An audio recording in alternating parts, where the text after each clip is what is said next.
అంతా ఓకే కదా? సరే, నేనిప్పుడే బయలుదేరుతున్నాను. పదమ్మా వెళ్దాం. మీరావద్దు మావయ్య గారు. నేను రాకపోవడం ఏంటమ్మా? నా మిత్రుడు ఇంటికొచ్చి మరీ ఆహ్వానించాడు. పైగా మొదటి శుభలేఖ నాకే ఇచ్చాడు. మొదటి శుభలేఖ అందుకున్న మిత్రుణ్ణి, బంధువుని, వియ్యంకుణ్ణి.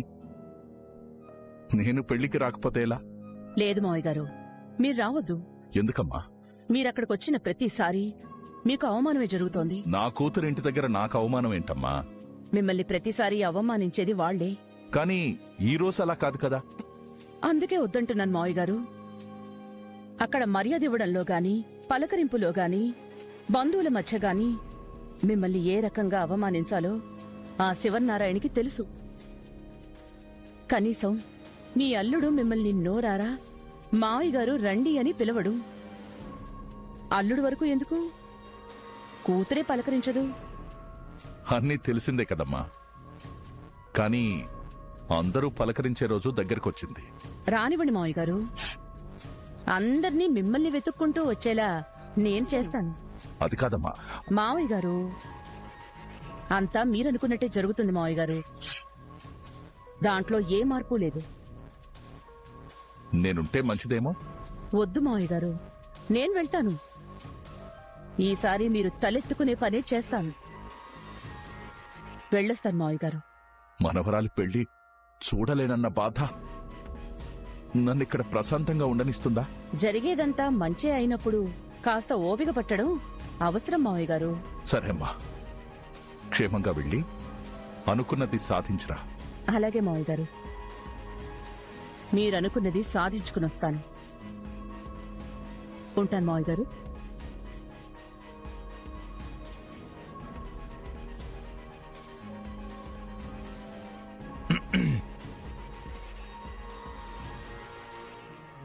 ఏంటి ఇలా లోపలికొచ్చావు?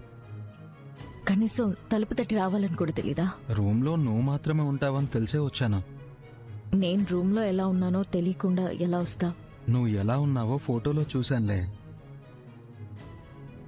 అందుకే ధైర్యంగా వచ్చాను. నేను కూడా నిన్ను ఫోటోలో చూశాను, కానీ డైరెక్ట్గా చాలా బాగున్నావు పెళ్లి కొడుకా. నువ్వు కూడా చాలా బాగున్నావు.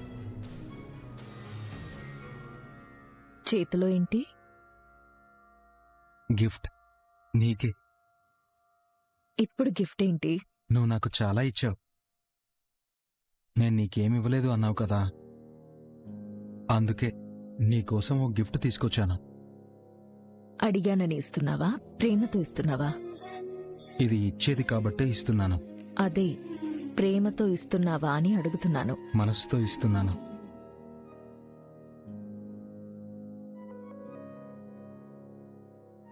మనసులో ఉన్నది నీకు అర్థం కావడం కోసం ఇస్తున్నాను. అది ప్రేమతోనే కదా. అంతకు మించి. ప్రేమ కంటే మించింది ఏముంటుంది? అది చూస్తే అర్థమవుతుంది. అదిటివ్వు, ఇప్పుడే చూస్తాను. జోష్నా, ఏవైంది? ఇప్పుడు కాదు, మరెప్పుడు ఓపెన్ చేయాలి? తర్వాత. తర్వాత అంటే? తర్వాత అంటే తర్వాతే. అర్థమైంది. సంతోషం. అప్పుడు మన ఇద్దరం పక్క పక్కన కూర్చుని ఈ గిఫ్ట్ ని ఓపెన్ చేస్తాను.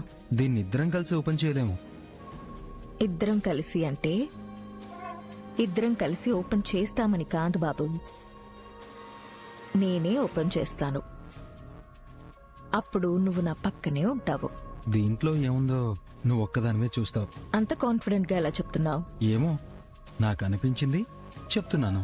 నువ్వలా చెప్పావు కదా. ఏం చెప్పినా ఏం చేసినా దానికి అర్థం ఉంటుంది. అయితే దీనికి ఒక అర్థం ఉందనుకో. ఏంటా అర్థం? తర్వాత తెలుస్తుంది. నా కోసం కవిత రాసావా? ఏదైనా అయి ఉండొచ్చు. ఖరీదైందా? అవసరమైంది. హింట్ ఇవ్వచ్చు కదా. చూసినప్పుడే తెలుసుకోవాలి. ప్లీజ్ సూరజ్, ఏముందో చెప్పవా? సర్ప్రైజ్ ని తెలుగులో ఏమంటారు? ఆశ్చర్యం. అదే దీంట్లో ఉంది. నువ్వేం చేసినా స్పెషల్ గానే ఉంటుంది సూరజ్. అందరిలాగా నువ్వెందుకు చేస్తా?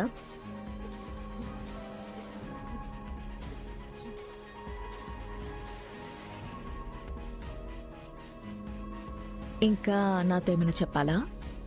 నేనేదైనా చెప్తాను అని నువ్వు అనుకుంటున్నావా? నేనైతే ఒకటి చెప్పాలనుకుంటున్నాను. ఏంటి? మనం ప్రేమికులుగా ఉండే ఆఖరి రోజుది. తర్వాత మన పెళ్ళైపోతుంది. అప్పుడు భార్యాభర్తలుగా ఉంటాం. నా మీద నీకు, నీ మీద నాకు కొన్ని అధికారాలు వస్తాయి. అప్పుడు ప్రేమ కొత్తగా మారచ్చేమో.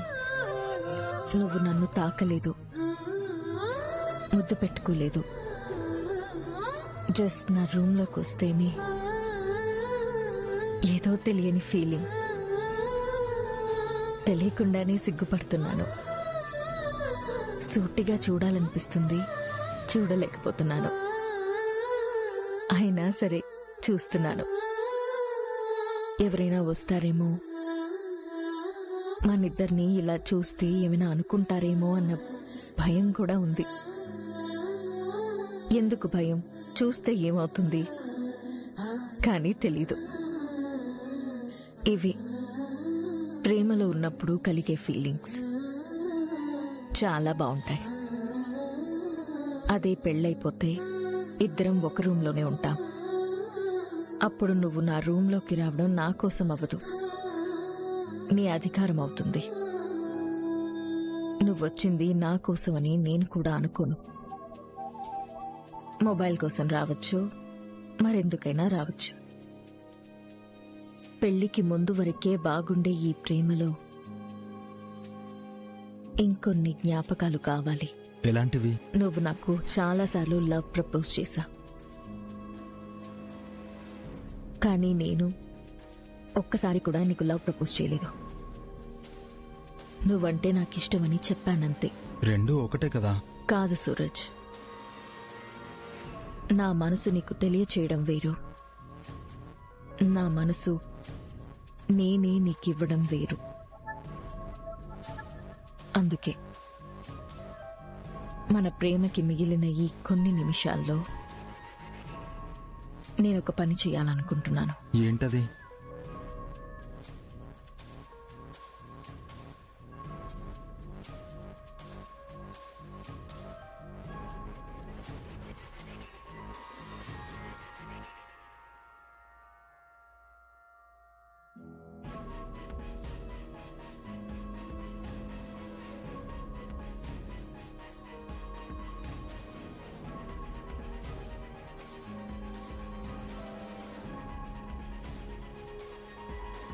I love you.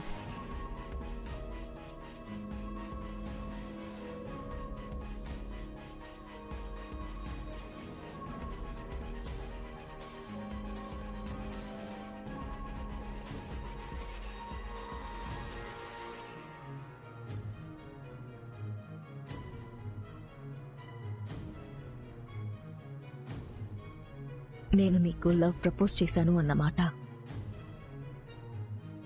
Life long గుర్తుంటుంది.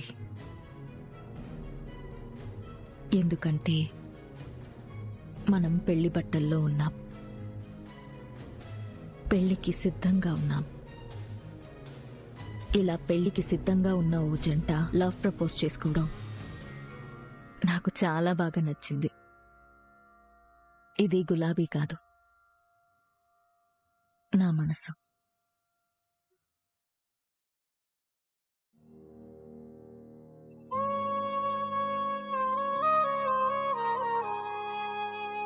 దీన్ని అందుకునే అర్హత నీకు మాత్రమే ఉంది. తీసుకో సూరజ్.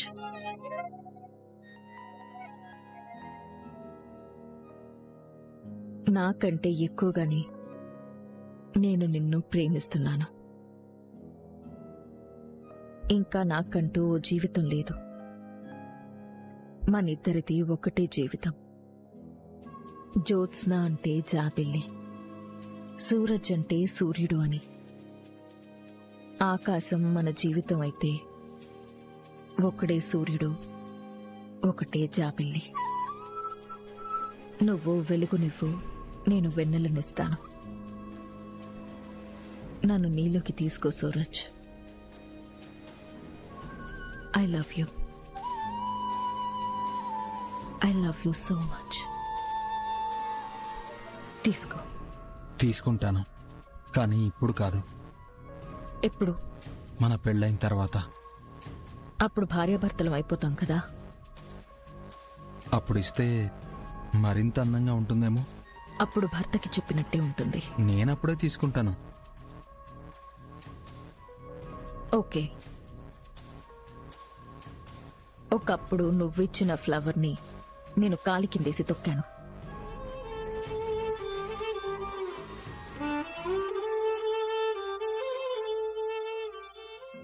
ఇప్పుడు నేనే నీకు ఫ్లవర్ ఇస్తున్నాను. అప్పుడు నేను యాక్సెప్ట్ చెయ్యలేదని ఇప్పుడు నువ్వు రిజెక్ట్ చేయట్లేదు కదా నిన్న ఫ్లవర్ని. అలాంటిదేం లేదు జోష్నా. అయితే ఫ్లవర్ తీసుకో, లేదంటే నేను ఈ రూమ్ దాటి రాను. ఓకే జోష్నా.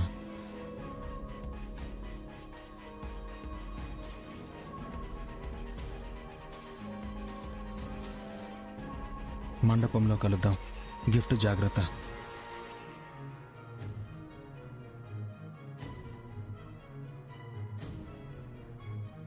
ఓకే ఏంటి, ఐ లవ్ యూ టూ అని చెప్పాలి కదా. వీడు సిగ్గుపడుతున్నాడో ఇబ్బంది పడుతున్నాడో, ఎవరైనా వస్తారని భయపడుతున్నాడో అర్థం కావడం లేదు. వాడు చెప్పకపోతేనే నేను చెప్పాను కదా, హ్యాపీ.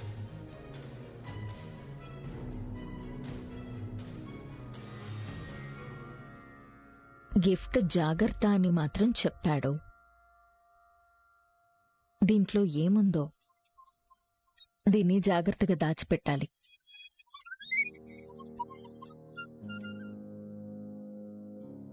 పెళ్ళయ్యే వరకు నువ్విక్కడే ఉండు. నువ్వు చాలా స్పెషల్. నిన్ను స్పెషల్గానే ఓపెన్ చేస్తాను.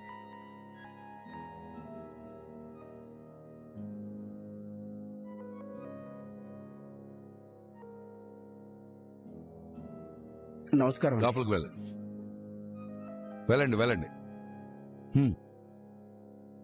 రండి రండి. మీరు కూడా ఇంత ఆలస్యంగా వస్తే ఎలా అండి? దశరథ, నీకు తెలుసు కదా, ఈయనే మన సూరజ్ని పెంచి పెద్ద చేశాడు. ఓ నమస్కారం సార్. నమస్కారం అండి. మీలాంటి మంచివారు చాలా అరుదుగా ఉంటారు. అవును మావయ్య, కుబేర్ లాంటి వాళ్ళు, పెద్దయ్య లాంటి వాళ్ళు అరుదుగా ఉంటారు. కార్తిక్, ఈయన బాధ్యత నువ్వే చూసుకోవాలి. అలాగే తాత, మీరు రండి.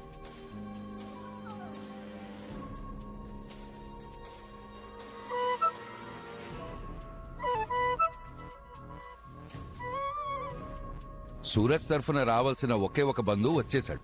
బంధువా? బంధువైనా గురువైనా అంతా తనే కదా.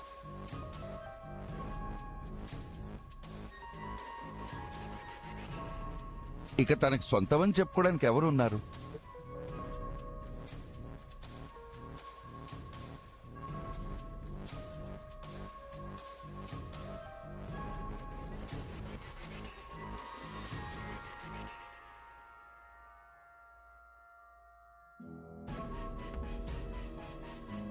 నమస్తే బాబాయ్.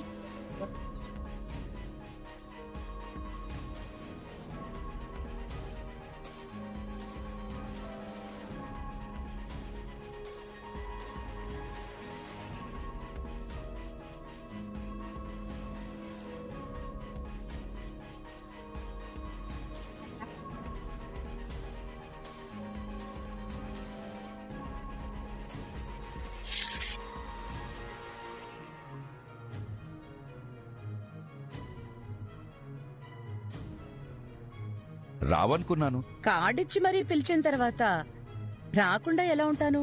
కార్డు ఇవ్వకపోయి ఉంటే ఆగిపోయేదాన్వా? ఇక్కడ జరుగుతున్న పెళ్లి నా ఆడపడుచు సుమిత్ర కూతురుది, అంటే నా మేనకోడల్ది. నేను రాకుండా ఎలా ఉంటాను?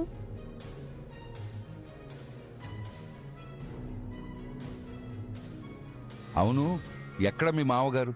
రాలేదు బాబాయ్.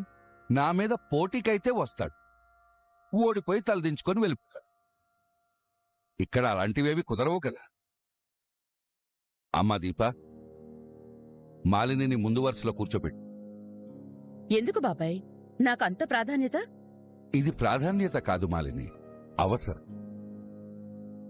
వెనక వరుసలో కూర్చుంటే నీకు పెళ్లి సరిగ్గా కనపడదేమో. సరిగ్గా తాళి కట్టే సమయానికి ఎవరైనా నీ చూపుకు అడ్డుపడతారేమోనని ముందు వరుసలో కూర్చోమంటున్నాను. సూరజ్ అనాథని ఎలా పెళ్లి చేస్తావు అని అడిగావు కదా. ఎలా పెళ్లి చేస్తావో నీ కళ్ళతో నువ్వే చూడాలి. నా మనవరాలు జ్యోత్స్న మెళ్ళలో సూరజ్ తాళి కట్టడం నీ కళ్ళతో నువ్వే చూడాలి. ఆ జ్ఞాపకాలు అంటే ఈ పెళ్లి తాలూకా జ్ఞాపకాలు నీకు జీవితాంతం గుర్తుండాలి. కరెక్టే బాబాయ్. ఈ పెళ్లి తాలూకా జ్ఞాపకాలు నాకు జీవితాంతం గుర్తుంటాయి. మర్చిపోవాలన్నా మర్చిపోలేవు. ఎందుకంటే జరుగుతోంది నా మేనకోడలి పెళ్లి. అమ్మా దీప, వెళ్ళి కూర్చోబెట్టమ్మా. ఎళ్ళమ్మా, కూర్చోబెట్టు. రండి, అత్త అని పిలవచ్చు. పదండతో.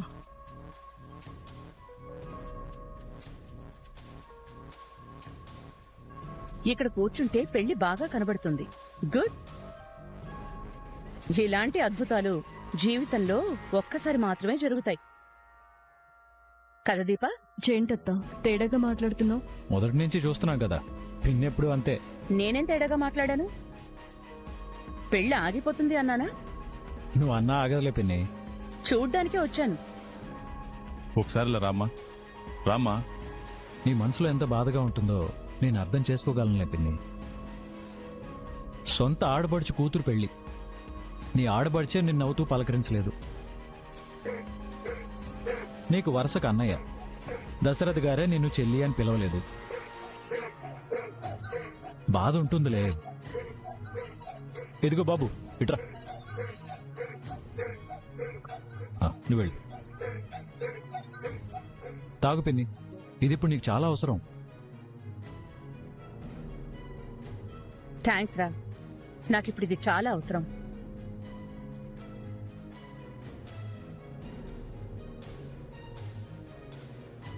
అమ్మా, ముహూర్త సమయం మించిపోతుంది. పెళ్లి కుమార్తెను తీసుకురండి.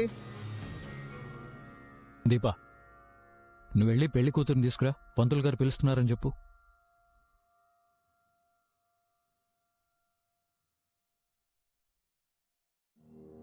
కాంచనా, నువ్వేం మాట్లాడుకో. ఆ మనిషితో నేనెందుకు మాట్లాడతాను? ఏం కాంచనా, ఎలా ఉన్నావు? ఈ రోజు నేను మౌనవ్రతం. నువ్వు కూల్ డ్రింక్ తాగు.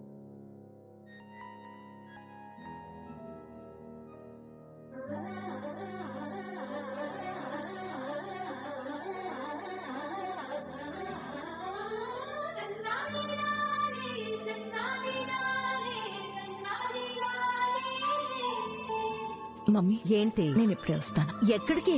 సుమిత్ర, ఏంటి పిన్ని? మమ్మీ మీరు మాట్లాడుతుండండి, నేను వస్తాను.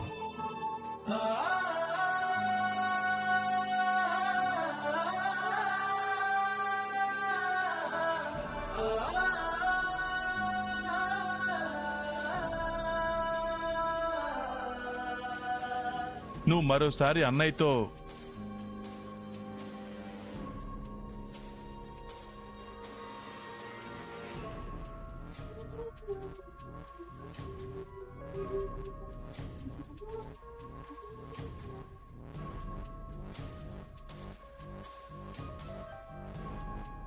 బంగారు బొమ్మలా ఉన్నావమ్మా. నిజంగానే బాగున్నానా నాన్న? నీకేం తక్కువమ్మా. ఒక జన్మకు సరిపడా అదృష్టాన్ని ఆ దేవుడు నీకు వరంగా ఇచ్చాడమ్మా. అవును నాన్న. నువ్వు వెళ్ళమ్మా, ముహూర్తానికి టైం అవుతుంది. నాకు నీ ఆశీర్వాదం కావాలి నాన్న. అమ్మా జ్యోత్స్న, వద్దమ్మా. ఈ కూతురు జీవితం బాగుండాలని ఆశీర్వదించవా నాన్న? ఈ చేతులకి ఆ ఆశీర్వదించే యోగ్యత లేదమ్మా. నీ చేత నాన్న అని పిలిపించుకునే యోగ్యత కూడా లేదమ్మా. ఎవరైనా వచ్చి చూస్తే బాగోదు. వెళ్ళమ్మా. నేను నీ కూతుర్ని నాన్న. నాలాంటి వాడి కూతురిగా పుట్టినందుకే కదమ్మా నీ జన్మనే అసహించుకున్నావు. బిడ్డల ఆలోచనల్ని, ఇష్టాల్ని ముందుగానే తెలుసుకుని పిల్లల్ని కనే రోజొస్తే బాగుంటుందమ్మా. అప్పుడు కూడా నేను నీకు కూతురుగానే పుట్టాలని కోరుకుంటున్నాను నాన్న.